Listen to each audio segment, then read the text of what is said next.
नमस्कार दर्शक बंधु ओडिया फूड रे आपनको स्वागत। आज मु आपनको व्रत पाई स्पेशल साबुदाना खिचड़ी बनवा सिखेबी। याकू बनया पाई बहुत ही कम समय लगी थाए आउ याकू आपण जे कोनसी व्रत रे खाई परिबे। आउ एति पाई आवश्यक सामग्री गुडी का लिस्ट मु डिस्क्रिप्शन बॉक्स रे देई देइछि, आपण सेठी भी चेक करि परिबे। साबुदाना खिचड़ी बनया पाई मु एठी गोटे कप बड़ दाना वाला साबुदाना नेइछि। प्रथमे साबुदाना को भले से धोई के सफा करि नबा।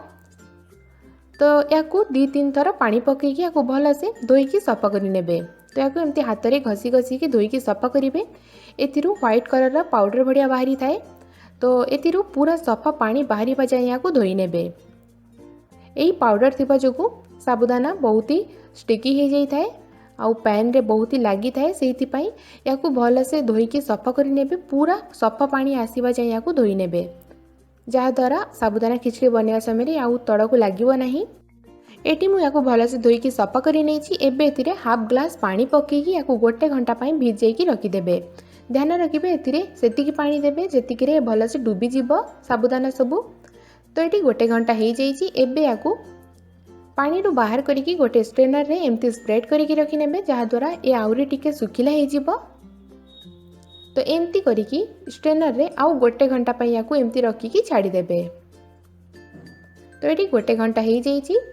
साबुदाना भी पूरा रेडी हो जाए।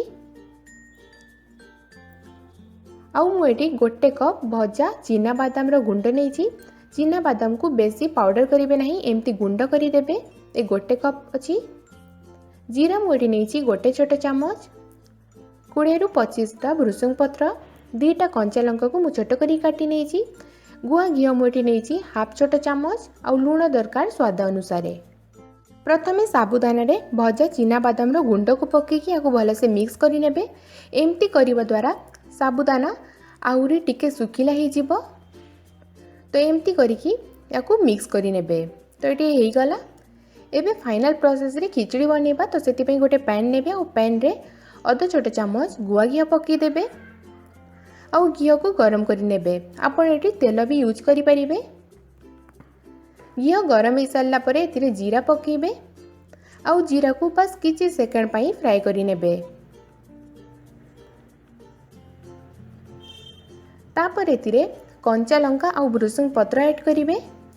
आउ याकू भी किछि सेकंड पाई फ्राई करें।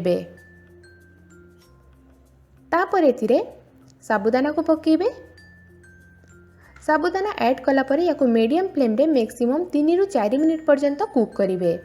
तो याकू एमती कंटिन्यूस मिक्स करके कुक करेंगे।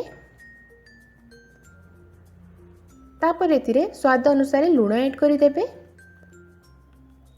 आउ लुण को मिक्स करें। साबुदाना को पूरा पूरी ट्रांसपेरेंट हवा पर्यंत याकू कुक करेंगे। 3-4 मिनिट पर देखिबा साबुदाना ट्रांसपेरेंट हो जाइतिबो। एटी आपण देखि पड़तिबे साबुदाना ट्रांसपेरेंट हो गले आपण जानि नेबे भल से कुक हो जाइछि। तो ये आमर साबुदाना खिचड़ी पूरा रेडी हो जाइए सर्व करिया पाई। तो गैस को ऑफ करिकी याकू सर्व करिया पाई बाहर करि नबा। एटी आमर टेस्टी साबुदाना खिचड़ी रेडी हो जाइए सर्व करिया पाई। आपण तो देखिले याकू बनैबा केते इजी अछि। याकू बनैया पाई बहुत ही कम सामग्री आउ बहुत ही कम समय लगी थाए।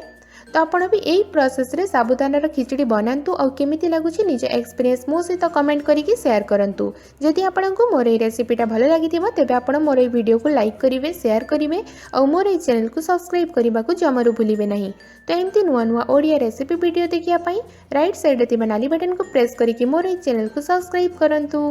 धन्यवाद।